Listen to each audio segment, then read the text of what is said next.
அன்பு தமிழ் மக்களே வணக்கம். இந்த வெக்கம், மானம், சூடு, சொரணை எல்லாம் வைகோக்கு மட்டும் இருக்கணும்னு நாம் விரும்புகிற மாதிரி மற்ற அரசியல்வாதிக்கும் இருக்க வேண்டாமா? அதெல்லாம் இப்போ மக்களுக்கும் இல்லாமல் போயிடுச்சேன்னு தான் எனக்கு ரொம்ப கவலையாக இருக்குது. அதுக்கு விடை ஜூன் 4ஆம் தேதி தான் கிடைக்கும்னு சொல்கிறாங்க. சரி, அதுக்குள்ளே நம்ம இண்டி கூட்டணிக்குள்ளே போய் ஒரு அலசிட்டு வருவோம். அதனுடைய அவலட்சணங்களை பார்த்துக்கிட்டு வருவோம். நமக்கும் நேரம் போகணும்ல. ரிசல்ட் வர்றதுக்கு இன்னும் ஒரு மாதம் இருக்குது. பினராயி விஜயன் என்னுடைய பிரதர் ராகுல் காந்தியை தான் எப்பவும் அட்டாக் பண்ணுகிறார். பிஜேபியை அட்டாக் பண்ணவே மாட்டேங்கிறார். ஏன்னா மோடி கிட்ட காலில் விழுந்து சரண்டர் ஆகி கிடக்காரியா. இப்படி சொன்னது வேற யாரும் இல்லை, காங்கிரஸின் வருங்கால பிரதமர் வேட்பாளர் இந்திய கூட்டணியின் பிரியங்கா வாத்ரா. நீ அந்த மாதிரி மோடியின் அடிவருடியாக இருந்தியானா நாங்கள் தேர்தலில் ஜெயிக்க முடியாது, இந்தி கூட்டணியும் ஜெயிக்க முடியாது.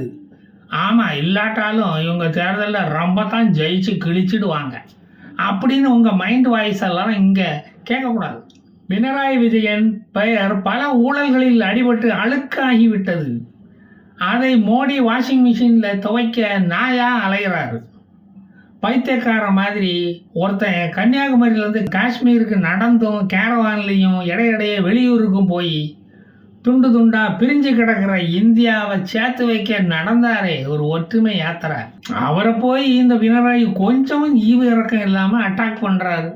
எவ்வளவு கொழுப்பு இருக்கும் அவருக்கு. கொழுப்பை குறைக்க மனோ தங்கராஜு கிட்ட சொல்லி போட்டு கொடுத்துட வேண்டியதுதான். இதிலிருந்து ஒன்று மட்டும் தெளிவாக தெரியுது, கம்யூனிஸ்ட் கட்சி ஒரு பிஜேபியின் பி டீம். தங்கச்சி அப்படி சொன்னால் பிஜேபிக்காரங்க எல்லாம் பினராயிக்கு ஓட்ட போட்டு தொலைச்சிட போகிறாங்க, பார்த்துக்க. யோ ராகுல், உங்கள் கட்சியில் மட்டும் என்ன ஒழுங்கா? உங்கள் பாட்டி இந்திரா காந்தி 5 வருஷம் ஆட்சியை எமர்ஜென்சியை கொண்டு வந்து 6.5 வருஷமாக நீட்டிச்சு ஆட்சி நடத்துனாங்கல்ல. என்னைய தூக்கி 1.5 வருஷம் ஜெயிலில் உள்ள வச்சாங்கல்ல. ஜனநாயகத்துக்கு மேலே நம்பிக்கை இல்லாத கூட்டம் தானையா காங்கிரஸ் கட்சி. நீங்கள் என்ன சொன்னாலும் வாயை மூடிட்டு அதை கேட்டுக்கிட்டு இருக்கிறதுக்கு நாங்கள் என்ன மல்லிகார்ஜுன கார்கேயா இல்லை மன்மோகன் சிங்கா? உங்கள் மகன் ஏன் கல்குவாரி கம்பெனியிலிருந்து 1.72 கோடி லஞ்ச பணத்தை வாங்கினாங்க? உங்கள் மகன் சொப்னா சுரேஷ் கூட கூட்டணி போட்டுக்கிட்டு தங்கம் கடத்தி விற்றதுக்கு அந்த கூட்டத்துக்கு தலைவியாக வேற செயல்பட்டு இருப்பது எங்களுக்கு தெரியாதுன்னு நினைச்சீங்களா? சொப்னா சுரேஷுக்கும் உங்களுக்கும் உள்ள உறவை சொன்னால் கேரளாவே நாரிப்பிடும். இயற்கை வளங்களை கொள்ளடிக்கிற டெக்னிக்கை எங்ககிட்ட இருந்து கற்றுக்கிட்டு எங்களுக்கே எதிராக ராஜா பொண்டாட்டியா வயநாட்டில் நிறுத்தி எங்கள் கழுத்தை அறுப்பீங்க. அதை நாங்கள் பார்த்துக்கிட்டு சும்மா இருக்கணுமா? உங்கள் அமைதி தொகுதியில் போய் நின்று தோக்க வேண்டியதானே. கேரளத்து மக்கள் தமிழ்நாட்டு மக்கள் மாதிரி முட்டாளாயிட்டாங்கன்னு தெரிஞ்சுக்கிட்டு வந்து இங்கே நாடகம் போடுறீங்களா? ஏன் ராகுல அடிக்கடி போகிற தாய்லாந்துக்கு போய் நிற்க வேண்டியது தானே? இல்லை தாய்நாடு இத்தாலியில் போய் நிற்க வேண்டியதானே? ஏன் இங்கே வந்து வீரமணி மாதிரி எங்கள் தாலியாக இருக்கிறீங்க? பொன் மகளுக்கு திடீர்னு சொத்து பல கோடி ரூபாய் எங்கிருந்து வந்தது? அது கூடுனதுக்கு காரணம் என்ன? அரவிந்த் கெஜ்ரிவாலை அரெஸ்ட் பண்ணின இடி உம்ம மகளை மட்டும் ஏன் விட்டு வச்சிருக்கு? ஏன் இன்னமும் அரெஸ்ட் பண்ணாமல் வச்சுக்கிட்டு இருக்காங்க? மோடி கிட்ட போய் அடிமை சாசனம் எழுதி கொடுத்துக்கிட்டு வந்து இந்தி கூட்டணியில் வந்து நாடகம் போடுறீங்களா? கருணாநிதி போட்ட நாடகங்களையே நாங்கள் பார்த்தவங்க. கெஜ்ரிவாலை அரெஸ்ட் பண்ணதுக்கு ஒரு கண்டனம் கூட நீங்கள் தெரிவிக்கலையே, என்ன காரணம்? இதெல்லாம் தான் எங்களுக்கு சந்தேகம் வருது. நீங்கள் தான் நாடகம் போட்டு நல்ல நாட்டு மக்களை ஏமாத்துறீங்க. மும்பையிலும் டெல்லியிலும் மேடையில் என்னோட கையை கோத்துக்கிட்டு ஏன் போஸ் கொடுத்தீங்க? மக்களை முட்டாளாக்குறது நீங்களா நானா? இந்தி கூட்டணிக்கு ராகுல் பெயரை தேர்ந்தெடுத்த போதே நினைச்சேன் இந்த கூட்டணி விளங்காதுன்னு, நிலைக்காதுன்னு நினைச்சேன். அது இப்போ சரியா போச்சு.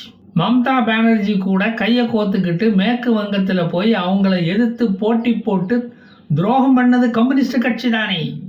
நீங்களும் தானே மம்தாவை எதிர்த்து வேட்பாளரை நிறுத்தி தேர்தலை 4 முனை போட்டியாக்கி பிஜேபியை ஜெயிக்க வைக்க பிளான் போட்டு கொடுத்துருக்கீங்க. அப்போ நீங்கள் தான் பிஜேபிக்கு பி டீம். மக்களுக்கு இதெல்லாம் தெரியாதுன்னு நினைச்சீங்களா? கடைசியில் நீங்கள் தான் முட்டாளாக போறீங்க.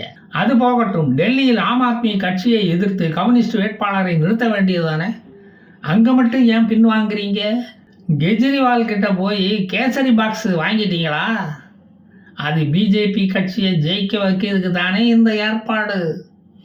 காசு வாங்கிட்டு ஓட்டு போடுற ஜனங்களும் பார்த்துக்கிட்டு தான் இருக்காங்க. அதை மட்டும் நீங்கள் மறந்துடாதீங்க. அரவிந்த் கெஜ்ரிவாலுக்கு செங்கனூரில் இருந்து பலாப்பழத்தை பீகாருக்கு அனுப்பி அவரோட பிளட் சுகரை அதிகப்படுத்தி அவரை பெயிலில் வெளியே கொண்டு வந்து டெல்லி காங்கிரஸ் வேட்பாளரை தோற்கடிக்க பிளான் போட்டுக்கிட்டு இருக்கிறது எங்களுக்கு தெரியாதுன்னு நினச்சிங்களா? அடிசி மெர்லனா சிங் அதனால தான் கெஜ்ரிவாலை ஜெயிலே வச்சு கொல்ல சதி நடக்குதுன்னு புலம்புறாங்க. கெஜ்ரிவால் மட்டும் சத்தம் காட்டாமல் ராமர் கோயிலுக்கு போய் ராம தரிசனம் முடிச்சுக்கிட்டு வந்துக்கிட்டு ஜெயிலுக்கு போனார். சனாதன எதிரின்னு வெளியே சொல்லிக்கிட்டு நீங்கள் கெஜ்ரிவாலுக்கு எப்போவாது கண்டனம் தெரிவிச்சிங்களா? அதுக்கு ஏன் உத்தவ் தாக்கரே கூட தான் அங்கே ராமர் கோயிலுக்கு போனார். அவர் இந்தி கூட்டணியில் தானே இருக்காரு. அப்போ நீங்கள் என்ன வாயில் குளக்கட்டையை வச்சுருந்தீங்களா? உடனே ஸ்ப்ரே பம்ப் எடுத்துகிட்டு போய் சனாதனத்தை ஒழிச்சிருக்க வேண்டியது தானே. இவ்வளவும் பேசுறிய, தமிழ்நாட்டுக்கு வந்தால் மட்டும் கட்டி பிடிச்சி முத்தம் கொடுக்குறிய. ஏன் வெக்கம் இல்லாமல் ஒரே மேடையில் இந்தி கூட்டணியின் பெருமைகளை எல்லாம் பேசுறிய? துரை வைகோவை பக்கத்தில் வச்சுக்கிட்டாலும் சூடு சுரணையே உனக்கு வரமாட்டேங்குது. அதுதான் ஏன்னு கேட்குறேன்.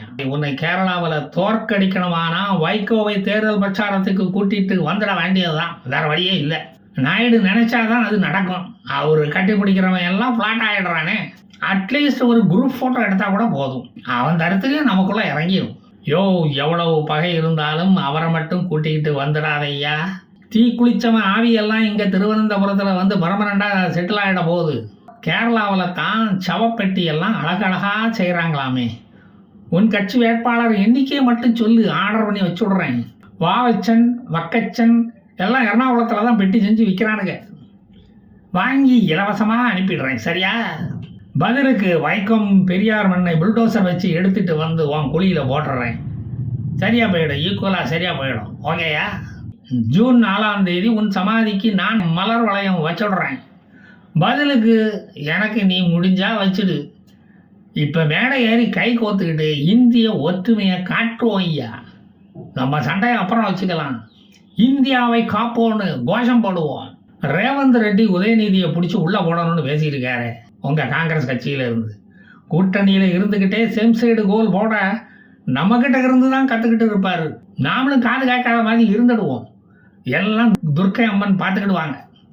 இல்லை சபரீசன் யாகம் நடத்தி சரி பண்ணிடுவார். இப்போ இணைஞ்சே ஜோடோ தேர்தல் யாத்திரைக்கு போவோம். போகலாமா? வாங்க. ஜெயஹிந்த்.